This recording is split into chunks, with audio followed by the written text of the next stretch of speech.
All right, so today I'm reading from all the women of the Bible. We're here in this age where people want to hear about women's stories. Hold on. Okay, I almost forgot. So I infuse all of my readings with Reiki for an extra dose of comfort and healing. And today we're reading from, I just figured and read about women of the Bible. So this story is about DINAH and the Impetuous brothers. I have no idea who DINAH is. So we'll just get into it and we'll see how many parts this ends up being. Hold on, let's check real quick. This should only be one part, but we'll see. There was a lot to be said for being the younger sister of 10 brothers, DINAH knew. But just at the moment, her mother Leah's sons were being really obnoxious, and she'd about had enough of them. They act as though they were each my father, she stormed to Leah. Leah simply sighed, then smiled gently. A lifetime of acting on her conviction that she had to be kind, diplomatic, gentle, practical, excellent in anything that gave comfort to others, and endlessly patient to be accepted at all had made that smile, usually without the sigh, her response to aggravation. And no question about it, DINAH was being extremely aggravating. They're trying to protect you, she explained for what happened to be the dozenth time. You know that, DINAH. Why do you let it annoy you? And you, DINAH returned with a sudden smile. I'm sorry, Mother. I know I'm being really annoying about this, but... Then why don't you just stop instead of adding but as you're about to do, injected Zilpah, Leah's maid, closest friend and mother of two of Leah's sons, Gad and Asher. Again. DINAH opened her mouth and then closed it again. There was a pause. You're right, the girl said at last. I really don't object to their wanting to protect me. It's very good of them, and I appreciate it. It's just... No, Aunt Zilpah, this isn't just another but. It's a real problem. I'm scared that they'll mess up Shechem and me. Leah frowned. I still don't like this idea of your marrying a Canaanite, even if his father did sell his land to live on and build an altar to the Lord God. Bad business mixing blood that way, to say nothing of mixing religions, Zilpah opined, kneading the meal, water, and yeast for bread vigorously. The way those people go on when they're worshiping, well, no decent woman would ever want anything to do with it. But I've never, DINAH interrupted indignantly. Hush, child, soothed Leah. Of course you haven't. Yet. But if you marry Shechem, you might have to keep peace in the family. And that would be a disaster. I don't see why you ever let her go visit those women in the first place, snorted Zilpah. Nothing but trouble. What were you thinking? That I wanted her to see some women her own age and have a little pleasure before she was married off to whoever Jacob thinks will do the family the most good, said Leah, her placid tone at odds with her words. Both women stared at her, shocked. This was Leah? Patient Leah? Goodness. In the silence, Leah said, Now, DINAH, it's time for you to tell me exactly what's happened between you and Shechem. This time, what you did, not just what you and he said. DINAH suddenly blushed to the roots of her hair. She opened her mouth, but nothing came out. I see, said Leah quietly. But you must say it, out loud, so you can hear the words. The girl dropped her eyes. She was silent. Seeing that Zilpah was about to challenge her, Leah made a sharp gesture. Zilpah subsided, though her expression was mutinous, her eyes knowing. DINAH, her mother asked. DINAH's head came up proudly. Mother? Aunt Zilpah? Shechem and I have slept together, and oh, how very special it was. Told you so, muttered Zilpah, so softly onto Leah, standing next to her herd. Ignoring the comment, she asked quietly, Has this happened more than once? No, just the one time, said DINAH a little sadly. And yes, I have had my bleeding time since.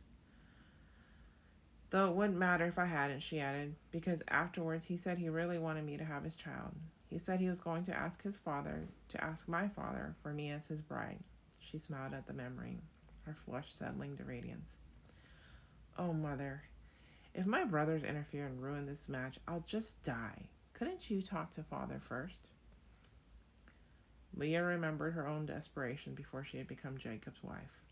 Her eyes met Zilpah's, and slowly the maid nodded. "Of course I'll speak to your father," Leah assured her. "I do understand. But Dinah, remember, if this doesn't work out, you need not fear. You are beautiful, truly beautiful. You will never lack for a husband if you want one." Leah was as good as her word. She persuaded Jacob that this match would be a good one, establishing the family in this area. With Dinah married to Shechem, the son of Hamor, the Hivite who ruled the area, they would have no difficulties about water rights or lands for planting. But Jacob was troubled, for he assumed the union between Dinah and Shechem had been forced on her. He kept his silence, however, because his sons were away, scattered throughout the countryside. In due course, Hamor approached Jacob and asked for the hand of Dinah in marriage. Shechem had persuaded his father that he simply had to have Dinah for his wife, and Hamor saw the advantages the union would bring to his people. He offered to give the women of his tribe to Jacob as brides for his sons, cementing an alliance that would be good for both families. He also offered as a marriage settlement any price Jacob wanted to ask, a sign of how eager he was for his son's marriage to Dinah. Dinah's brothers soon returned home. Hearing the story, they, like their father, assumed that Shechem had taken their sister by force and they wanted revenge. But given Hamor's enthusiasm for the match, the huge bridal price offered, the advantages of the alliance, and Hamor's assumption that his offer would be gratefully agreed to, they were stymied. Marriage, after all, would save Dinah's honor, so they had no pretext for vengeance. The brothers and Jacob agreed to the marriage, making only one condition. They could not, they said, give Dinah to an uncircumcised man, for that would dishonor her and them. If Hamor, Shechem, and all the males of the tribe would undergo circumcision so that the two tribes could truly share life, then the marriage could go forward. If not, there would be no marriage. Hamor and Shechem were delighted and quickly agreed. They knew that with the marriage, all the property of the Israelites would be theirs as well, and all that cattle was a powerful inducement. Leah reported the result of the meeting to Dinah, who had simply glowed with joy. Even Zilpah seemed content. But Leah was not. She was terrified, though she could not have said why. "It was just too easy," she said to herself. "Something is bound to go wrong." But she kept her fears to herself and helped her daughter prepare for the wedding for which she longed. Unfortunately, Leah's instincts were right. On the third day after the circumcision of Hamor, Shechem, and all the males of their tribe, when they were all still weak with the pain, Simeon and Levi took their swords, walked into Hamor's town, and with cold efficiency cut the throat of every man in the place, from Hamor down to the least significant boy. When they had finished their slaughter of the helpless, Simeon and Levi snatched up everything of value in the town, gathered up all the cattle, flocks, and donkeys, and went back to Jacob. He berated them for their rashness and pointed out that they had made enemies that left them all in grave danger. "We couldn't let our sister be dishonored," was all the brothers said in answer, and the discussion was terminated. After the disaster, when the family had moved to Bethel, no one spoke of the aborted marriage. Indeed, Dinah did not speak at all and grew thin and pale with grieving and with anger. Leah and Zilpah tried for weeks to comfort her without success, and they began to fear she would die. Finally, one late afternoon, they confronted her together. "You've got to stop this nonsense," Zilpah declared. "Silly girl. Nothing happened to you except that you didn't get to marry that forerunner who was no better than he should be, if you ask me. You should be ashamed of yourself drooping around this way." "No, Leah, don't interrupt. You've been too soft on her, and look at the consequence. No more use than a dish rag. Shame on you, Dinah." Dinah sat down suddenly, her mouth open in shock. "Aunt Zilpah," she said, "Aunt Zilpah, Simeon and Levi went and murdered my Shechem, his father, and all the men of the town, when Hamor had already agreed with his father for the marriage, my marriage, and they all had themselves circumcised as my dear brothers had demanded for the bridal price. And for what? They're the ones who ought to die, and I'm the one whose life has been cut off."